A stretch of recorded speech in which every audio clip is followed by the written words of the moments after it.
So we are also following ways where we can directly supply interested consumers with the right product. And we're doing that on a very global basis, to be honest. Welcome to a new episode of our inVISION podcast, 5 Questions To. Our topics are image processing, machine and embedded vision, AI and metrology. My name is Peter Ebert, Editor-in-Chief of inVISION, and I'm happy to have you here for a new episode.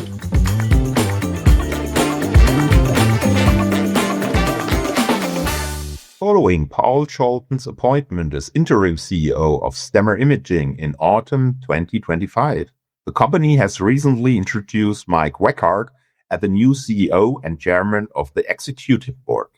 inVISION spoke with him and Peter Keppler, CMO at Stemmer, about the leadership change and its possible impact on the company's roadmap. Hello, welcome to our podcast, Mike and Peter. Hello. Hello there. Happy to be here. Thank you for being here. Let's start with the first question. Peter, after Paul Scholten was introduced as Stemmer Imaging's new CEO last fall, there has recently been another change at the top of the company. Was this change planned from the outset? Good question. So initial publications in August, they promoted Paul Scholten to be interim. So you could say it was planned from the outside. However, Paul's dedication, leadership style, and trust in the team were overwhelming. This led us to ignore this initial plan until the employment has ended. It has been a very intense and motivating month that we have used to start a lot of activities at Stemmer Imaging here. Anyway, since March 10th, we have a new CEO, Mike Weccardt. And the last 7 weeks, they were intense. They have been a blast, so to say. It's amazing how quick things change now. I'm quite sure that it was a very business time for you, Peter, but also, of course, for Mike. Mike, could you tell our listeners a little bit about yourself, your career path, and your previous positions before Stemmer Imaging? More than happy to do so. I'm Mike Weccardt. I'm 64 years young. I'm married, happily married, and I have 2 adult kids who follow my path and will be both of them, married very soon. I have 16 years of C-level experience in European and global organizations like the Douglas Holding little shoe company out of the beautiful state of Oregon, Nike. You may not even know them. They do some shoes and they are quite unknown. I think I heard of them before. As you may agree. And also spearheading the Ernst & Family development, one of a small size company that we led to be a real international player in 7, almost 8 years. And then after that, I have about 20 years of restructuring experience now in companies that are in demanding situations. And I say that's most of the companies we're facing in the company portfolio. Everybody has their issues. So there's nothing wrong with refinancing, merger attempts, or change of ownership, and maybe fine-tuning one or the other aspect of your business model. I've worked for Brightex, the Walls Group. A bigger name that you may know is Real, that just closed the wind down last year, and just to name a few. Thanks. Peter or Mike, will Stemmer Imaging's announced roadmap also change with you at the helm, Mike? And what are your strategic plans for the company? To be honest, I share Peter's perspective. I think the company, together with Paul, has created a very nice and reliable way forward. There is a lot of aspects that we are just taking for granted and we're putting them into action. I think the work at the time was a bit hindered by the change of ownership that you may have followed. That is always the case. You have different occupations, you do different things, and you get sort of defocused from the business. And that's what we have been trying to do in the last 7 months, as Peter said so nicely. I think the roadmap is thorough as it builds on reliable pillars, which I always try to find when working with a company. We're focusing on revenue growth. This is something that we haven't been able to do over the last year, at least, I would say. And we're doing this with existing customer and also a new customer base that we are just developing. And I think Peter will elaborate on that a little later when we talk about initiatives and trade shows that we do and inviting customers to go alongside us. I think we're in the process of leapfrogging technology solutions. I think you're aware of what happens in the marketplace. We're getting more and more electronic and more AI. That is something that we are confronted with and that we're using to move forward. And also the idea of imaging being a central part of machinery development and of process development in the marketplace also drives us forward. We will expand in markets and in formats. There's a slight difference between those two. So we'll use some new formats that are pretty uncommon to Stemmer right now. And we have developed, I think, something we call the be of service attitude. We see ourselves more than ever in the service promise to our customers to make their solutions easier with us, more reliable, sustainable, and that's what we're heading for. So why should we leave a good roadmap if it is reliable? You mentioned new formats, other formats. Maybe you can say a little bit more about this? I could say a lot, but that would blow your podcast for hours. I'll give you a little hint. Technology evolves not only in the way we use technology to produce solutions for customers, but also in itself. There are new ways that people deal with technology.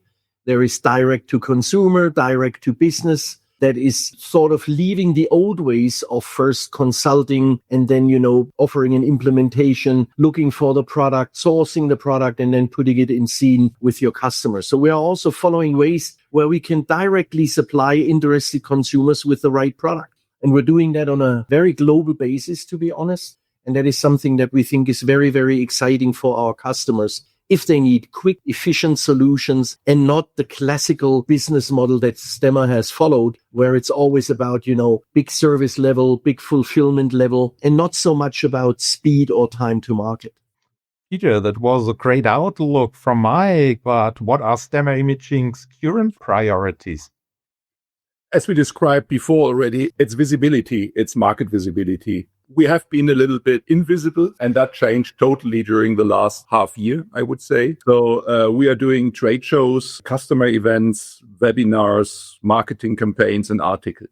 So to say, everything people were used to get from Stemmer Imaging. And we got a lot of feedback that people were missing it a little bit over the last years. And here we are back, and not only back, I would say really on the next level. So just to give you an example, in 2026, we are visiting more trade shows as an exhibitor than we ever did before. Just during May, it's Advanced Factories in Barcelona in Spain. It's the FIMAC in Sao Paulo in Brazil. It's the Interpack Components in Düsseldorf, Germany. It's Elmir Automation in Jönköping in Sweden, just in 1 month. And it's during the whole year we're having this frequency. Also, we did this year 2 technology days. Everybody remembers the big technology forums we did years ago, and people were asking for it. And we are reactivating that format, taking into account that we need new formats. So to say, these big events is a bit outdated. So we are doing it more flexible. We are doing it in a hybrid way, in presence and in online versions. So the last one was the technology day with our partner Teledyne here in our facilities, and on premise and online, we were able to welcome around 100 participants, which is a great success actually for these days, where it's always a bit complicated to bring customers together, especially if it's on these very expert formats. So it's not a broad thing. It was really with expert, and we have been happy to welcome a lot of product managers from Teledyne here. So what do we else? I mean, Mike described before, it's all about optimizing our service quality, especially our speed, and really build the next chapter of modern value-added distribution. And of course, we will expand our portfolio with new technologies and new suppliers to cover the needs of our customers, but especially also to attract new customers with products they need to fulfill their smart factory requirements in vision and around. Could you just tell us a little bit about the products you mentioned? Actually, there's a lot to think about, and we are looking around. I mean, just in machine vision, there's a lot of stuff going on. Just think about embedded, just think about, let's say, more compact solutions, smart cameras or something like that. But also, we call it adjacent products, which could be enhancing the machine vision offering. Thank you. In the last podcast, it was mentioned that Stemmer Imaging wants to further expand its international presence, and Peter already mentioned that you will be at a lot of foreign fairs at the moment and in the near future. Is there any update on the road to international presence? Yes, there is. If you go back to the last podcast that I was just a listener into, I think we defined markets and opportunities. And that was good to do, to see, where we can really profit from what we're doing. There are markets where I would say I'd be hesitant to attack them right now, but the markets that were chosen, we continued to develop. And the development has entered a phase where we have now a revised operational structure in those existing markets. For example, you spoke about the US last time, and there we have a completely revised approach to the customers. Internally, we are restructuring, so to speak, what we do in order to tailor make it for becoming an international business model. I think we have to find a simple and efficient way to do Stemmer wherever we go. We cannot afford to have an individual country do a completely different business practice than, for example, Germany does, or the US not doing the same products than, for example, France does. So that's been a lot of the occupation we have done recently to really restructure these existing markets and make them sales and service focused. Of course, we're also following new markets like the one you already spoke about. It's about Italy, it's about Poland, and some others, which we are carefully exploring, where we are building the fundamental basics now, like, hiring people, getting the right legal structure. And there we have a fair chance in comparison to the others. We can implement the business model we wish for from the very start. So that's basically the update to our international plans and our international expansion. So, thank you very much, Mike and Peter, for this great conversation. I'm quite sure I will see you latest at the Vision Fair, maybe a little bit earlier, but Stemmer Imaging has now a booth at the Vision, so people will be happy to see you there with your new partners and people, of course. Absolutely. We're looking forward to meet everybody there. Bye, and thank you for the conversation. Thank you very much. Thanks for having us. Thank you.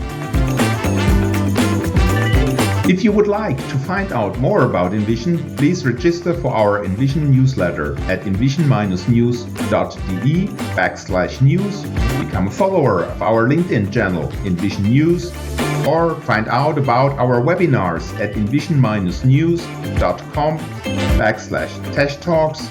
I look forward to welcoming you to our next episode of our inVISION podcast, 5 Questions 2.